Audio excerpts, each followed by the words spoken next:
Hello everyone, today I'm going to talk about Workday and some of the big AI announcements this week and what Workday's response and strategy is in this area. So as most of you know, there were a lot of big announcements this week in AI. OpenAI announced GPT-4, which is the advanced model that has been powering Bing Chat. There's a technical paper on it, and if you read through it, you can see it is significantly smarter and more accurate than GPT 3.5.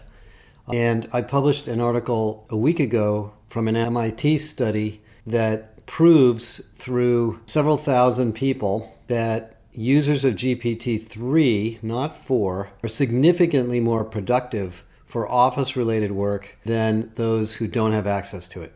So this OpenAI stuff is really, really good. Now, if you read the New York Times, you would think that it was an evil machine, but it's not. It is a very powerful neural net, and it can analyze vast amounts of tokenized textual data and images and predict and communicate and listen and understand your queries and talk to you. And you know all this. I won't go into that. I'll talk more later about generative AI in general. But the big announcement this week was Microsoft. Microsoft announced the Copilots for Microsoft 365. And I've been using Microsoft tools since the 1980s. Believe it or not, I was working at IBM when the first PC was launched. So I used VisiCalc and WordPerfect and Lotus 123 and all those original tools. And when that stuff came out, it was just as disruptive as the Copilot. In fact, I distinctly remember when I first started using those spreadsheets, I thought, wow, everybody who does financial analysis and accounting is going to go out of business. But of course they didn't, they just used the tools. So the Copilots from Microsoft, which do amazing things, and you can read the article on that, are not going to eliminate any jobs. They're going to change all of your jobs, and you're all going to have to learn how to use it, because if you don't, you'll be like somebody who doesn't know how to use Excel. So that was a huge announcement. And then of course Google, who somehow seems to not be able to catch up with OpenAI, and I'm not sure why, because I think they have all this stuff. There's something going on there. Pre-announced similar features in Google Workspace, but very weakly. So I think they're just struggling to figure out how to get their stuff out the door. It'll come. I know Google has a lot of amazing AI. I use Google Photos, which is just astoundingly good at organizing and finding content, and that's the same technology. So that was a big series of announcements. Now, the other thing that I want to talk more about is Workday. Workday has an innovation summit once a year. It's for industry analysts, and I was there for a couple of days, and we heard the dog and pony show on everything Workday is working on. I had a chance to talk to most of the execs, and they are also serious about AI and ML, but they have a very different perspective on it than Microsoft or Google. Their strategy is for the AI and ML to be used by Workday for Workday users on Workday data. So as many of you may know, back in 2014, Workday acquired a company called Identified, which was actually developing AI for employee profiles. And that eventually was used in the implementation of the Workday Skills Cloud, which is essentially an AI engine that infers and identifies skills. Remember, a skill is a word or series of words. It doesn't really know what your skills are in terms of how you use them. It just knows that there's some affiliation between you and these words. And the Skills Cloud is one of the things I want to talk about. So Workday's stated strategy is, we have been doing this for a long time. The core system is built with machine learning in it. All the recommendations and forms that are filled out for you, and analytics, and places where it pre-fills and pre-defines or pre-recommends content or recommends job candidates, that's all AI. So Workday has machine learning engineers and has for quite a long time. But the big question about AI and Workday is a bigger architectural question, and that is AI, the fundamental difference between AI and traditional software engineering is that in traditional software engineering, you design an algorithm, you design a user experience, you build an algorithm, and you collect and analyze data from that system. That's how basically all of our computers have worked for years. AI is the complete opposite of that. It's inverted. in the AI system, you develop algorithms, but the algorithms don't really know what they're going to do until they get access to the data. And as they get access to the data, the system behaves in better and better and more unique ways. And the algorithms have a cost minimization curve that learns from decisions that do work and don't work. So the AI gets smarter by itself through its usage. So the key, in some sense, fundamental differentiation of vendor A versus vendor B isn't the algorithms per se. I think a lot of these neural networks use the same algorithms. It's the data. It's the quality of what is called the training set, which is the data that it's learning from, the size of it, the nature of it, and so forth. In fact, OpenAI this week had a very interesting controversial debate on Twitter about the fact that they are not going to release the training data. They're not going to tell you what it is because that's their proprietary competitive advantage. And Google, of course, has a massive training data set that they've been using in Lambda. So the reason I bring that up is that in the context of Workday, if you want to build a big AI system about your human capital and your financials, a lot of that data is in Workday, some of it is. So you could presumably start to intelligently understand who might be a better leader, who would be a good successor for this role, what is the financial impact of this reorganization, so forth. But Workday doesn't really have that much data. The Workday customer base, which is huge, there's 5,400 companies now using Workday, 50% of the Fortune 500 for human capital. I think the financial application is growing even faster, although it's still a smaller market share. But there's about 60 million employee records in the Workday system, and those don't belong to Workday, those belong to customers. So in order for Workday to build cross-customer AI, they need to get access to all of your data and much, much more data. Now, some percentage of those 60 million employee customer base have opted in to share their data with Workday's AI anonymously. So it's less than 60 million. And that data isn't that interesting. The data in Workday is interesting, obviously, to the company and to the employee, but it doesn't have your job history. It doesn't have your LinkedIn profile. It doesn't have your work product. It doesn't know what software you developed. There's a lot of things it doesn't have. Let me contrast that system to some of the true AI platforms like Eightfold or Gloat or Seekout or Skyhive or some of the others. Those systems have 1 billion employee records in them, and they are importing all sorts of data about people. Compensation history, job history data.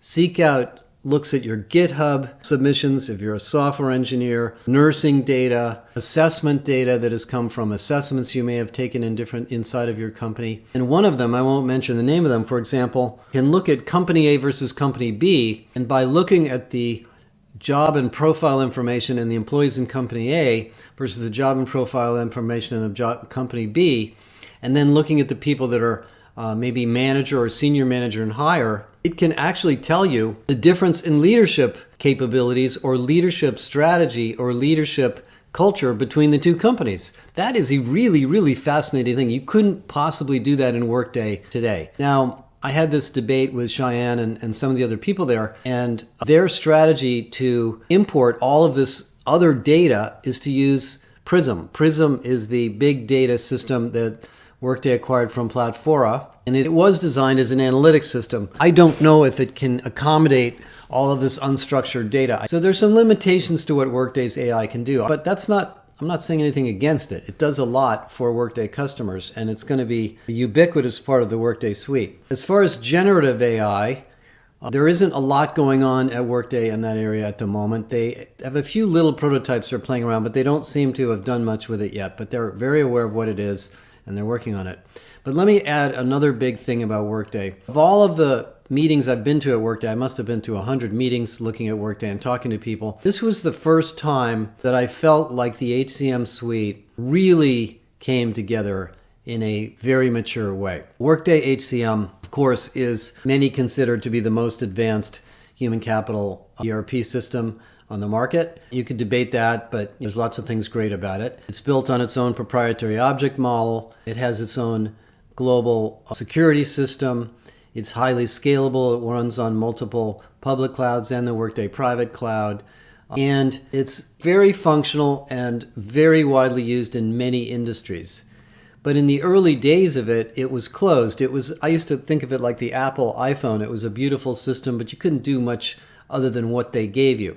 Well, for many years, they've been opening it up little by little and little, and now they've really opened it up. Last summer, I went to the first Workday Developer Conference, and I was really impressed with the things they've done. And they have these two interfaces, one called Extend, which is APIs and low-code development tools. It's not exactly for non-programmers, but it's not as complicated as it would be if you just use the API itself. And they're making that easier and easier to use. And so you can build, there's hundreds and hundreds of applications built by customers. You have to pay for Extend, it's not free, but they'll train you to use it. And then this other tool called Orchestrate, which is a workflow system to build complex workflows.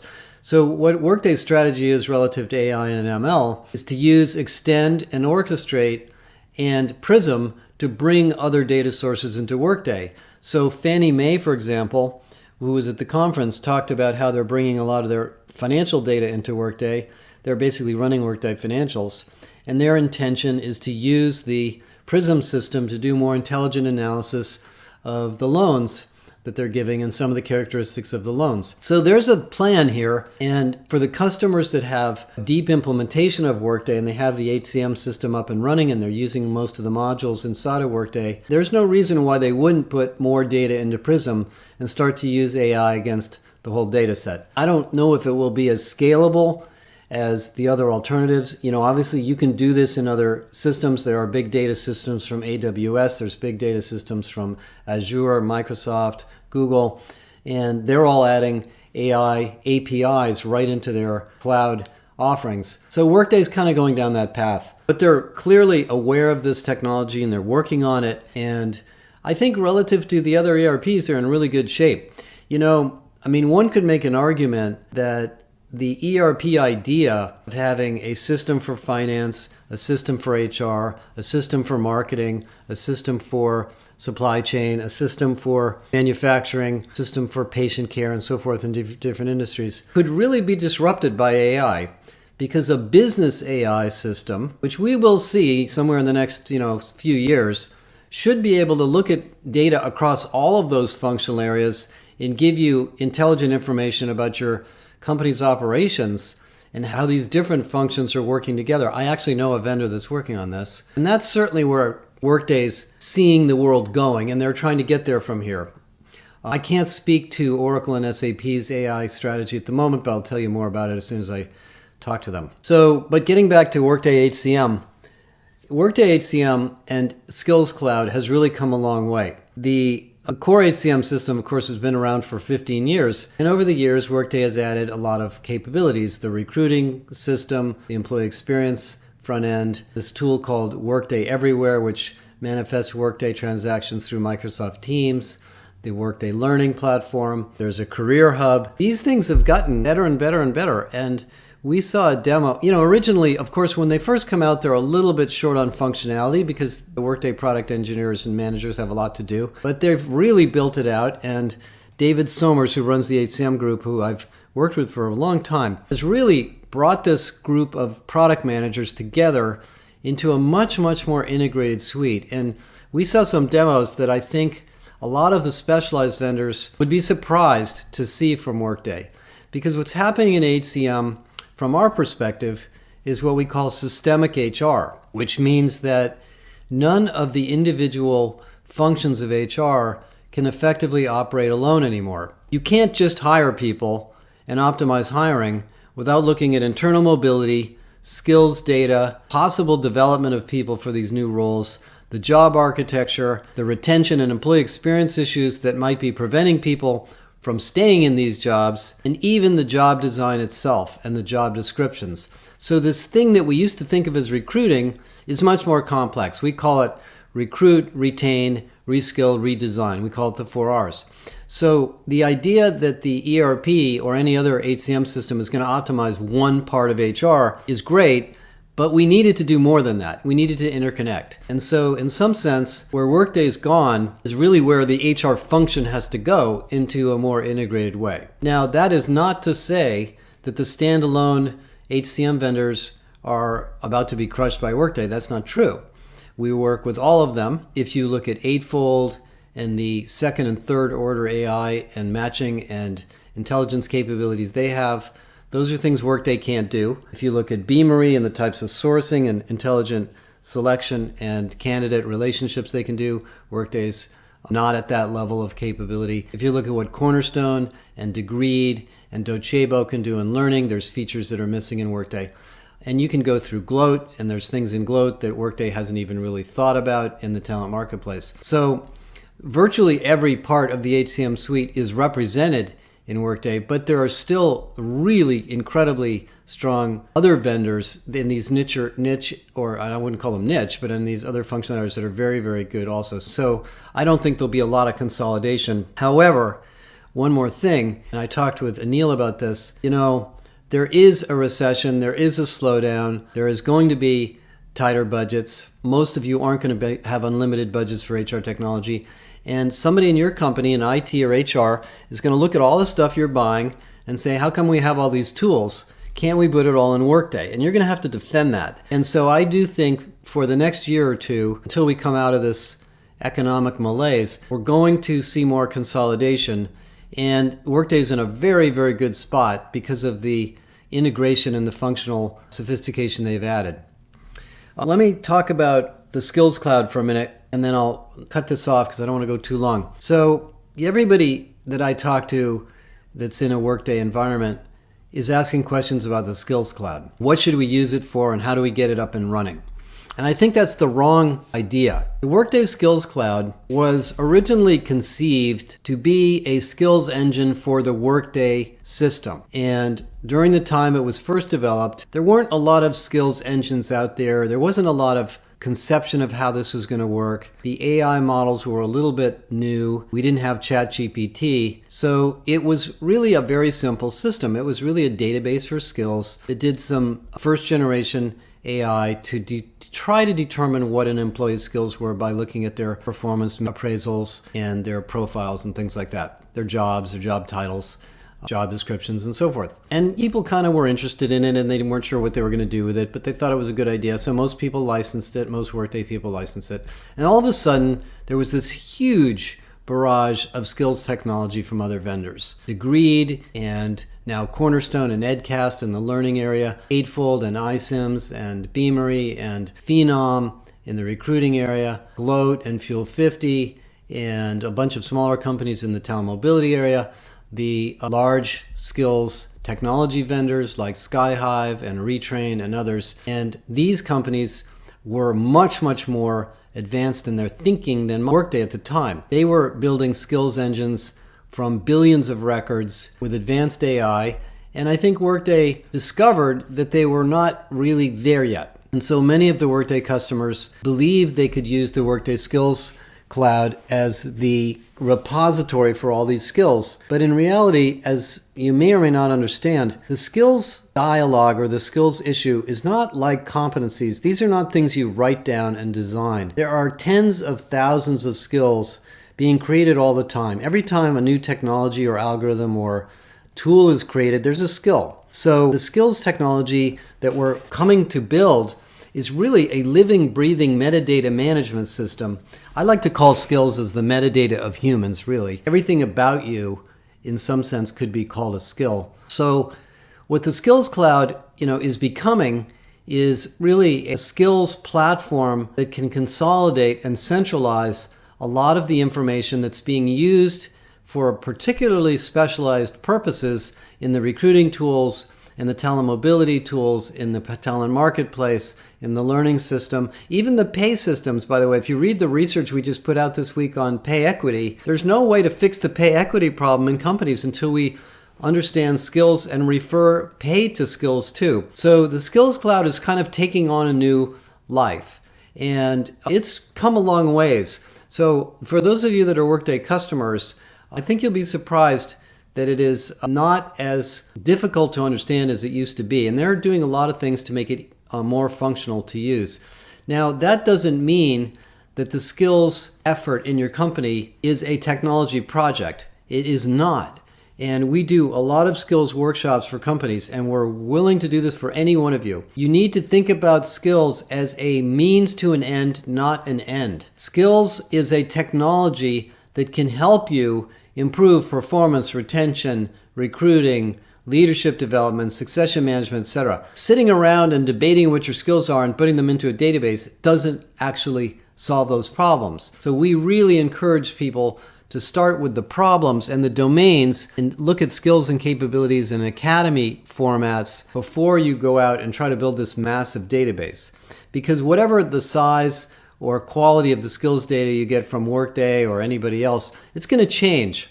One of the vendors that's a really interesting vendor I want to encourage also you to think about in the skills area is this company called Lightcast. Lightcast is the merger of MZ and Burning Glass. And they have, as an independent data provider, they have taken all the data from the ONET database from the federal government and built their own skills ontology that is openly available through an API. And they have no vested interest in you buying any particular software. And they're licensing the open skills architecture to more and more software vendors all the time. So if you're looking for a standard taxonomy of skills, take a look at Lightcast. We can put you in touch with the right people there, because they are one of the vendors that is, maybe the only one, that's trying to build a completely open, neutral, licensed, complete skills architecture and job architecture based on the data they get from tens of millions of job postings every day. So that is a source of architectural information to help your skills strategy feel more standardized. But I am pretty high on Workday at the moment. I think they're really in a good product cycle, and I think you're going to be pretty excited about all the things they're doing. Okay, a couple more quick things from me on what we're up to. We have launched the beginning of the website of the Irresistible Conference, June 20th through 22nd. In Los Angeles. There's a whole bunch of stuff not on the website yet. We're going to have a very special guest to talk about AI. We're going to have panels of CHROs talking about strategy, retention, employee experience, people sustainability, ESG, diversity. We have all those really amazing experts coming. There are some development programs there for your teams. If you're a Josh Bersin Company corporate member, you're going to have a very special event. You're going to visit some clients down in Los Angeles and see some things that many people have never seen before. And on Friday, we have a special Irresistible Education event for the members that come to do a simulation on your own irresistible capabilities, and we'll tell you a little bit more about that in the next couple of weeks. So that's now out there, and we really encourage you to come. Last year, the conference filled up. It's undoubtedly going to fill up again. It's at USC. We can only support 450 people. So bring your team, sign up. There are not a lot of vendors coming. There's some vendor sponsors, but we don't have vendors wandering around the conference. It's really for you. It's for HR people and business people. The other thing I'll just highlight, we introduced our pay equity research. A lot of you may have seen that. It's a very, very significant topic because pay equity impacts everything that goes on in business. We had a meeting on Friday with a lot of you to talk about the HR transformations going on and the work that we're doing on the operating model. And one of the things that came up in many of the conversations was, if we're going to have a more agile HR function, we're going to have a more agile and fair reward system, because people don't want to work on new projects if they don't know what it's going to do for their career. So anyway, take a look at the pay equity content. Soon after this, sometime in May, we're going to launch a very significant piece of research on the whole reward strategy for companies, and that's going to be another eye-opener for you. And let me mention the Josh Bersin Academy. The JBA is growing like mad. We have a new course in there on rewards, and you're going to see a lot of new content. We've really doubled down on the content going into the JBA, so I'm going to spend more time on it in the next couple of weeks and tell you more about what's happening there. Anyway, so that's a little update on AI and Workday. We are spending a lot of time on the AI stuff, so I'll be continuing to tell you more about what's going on in generative AI and some of the amazing things going on in the HR domain in the next couple of weeks. Okay, thanks everybody. Have a great weekend and have a great week.